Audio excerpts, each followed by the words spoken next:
So, finally, I'd like to share one other point with you, and then we'll open this up for discussion. And that is the role of ritual. Because really, you talk about creativity and art, I consider ritual to be the art of arts. Because true ritual brings together the creativity of the tribe, the creativity of the community. It's not about something canned that one person knows how to do and the rest of us kneel and do what we're told about. No.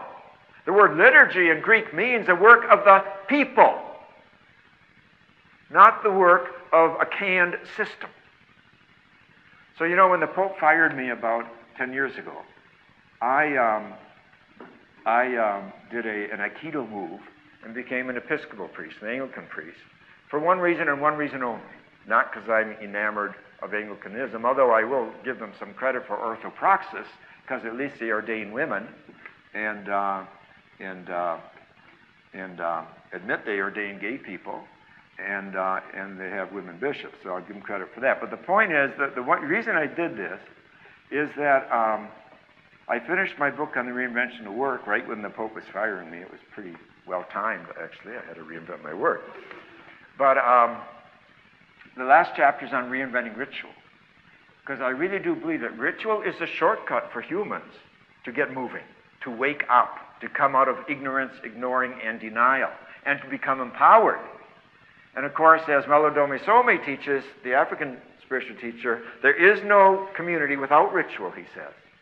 So community is one of those 10 C's. If we're serious about community, and we certainly should be today, community at many levels, we've got to be serious again about ritual. But not, I wouldn't say serious, I say playful. We've got to be imaginative again about ritual. And it happened that 5 young Anglicans from Sheffield, England, flew out to California, well, actually to Washington, Seattle, where I was doing a workshop at that time.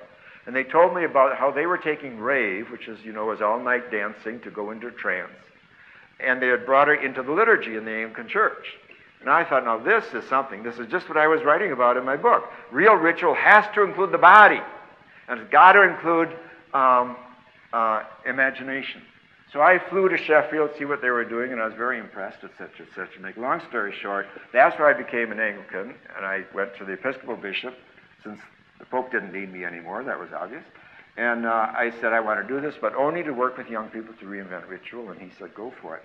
So we've been creating what we call the Cosmic Mass, or now just, the Cosmic Mass, or Techno-Cosmic Mass, for 9 years. We've done over, I think, 90 of them now. Many in Oakland, but in other cities as well. And we've been training others to do them around North America. And to be perfectly honest, I would love nothing more than Dubliners to get hold of this. I think it would be really exciting to be doing this in Ireland, because you people would get it, what it's about. So what happened last year, Canadian television came and filmed our Mass, and they created this 14-minute piece that they showed on Canadian television. And I want to show it to you so you get a feeling for what we're about. Because you must understand, you know, that ritual is part of education. All indigenous people know this. And it's been left out. And that's why we don't get a picture of the whole. We don't think cosmologically, because we've been told that learning is about just your eyes and pages, lots of pages. And no. Ritual is a perfectly organic way to learn. And it's delightful, it's joyful, it's also serious and deep. A lot of healings, a lot of grief work. We always do grief work in our ritual, and so forth. But I want to share this with you then. This is the piece done in the Cosmic Mass a year ago.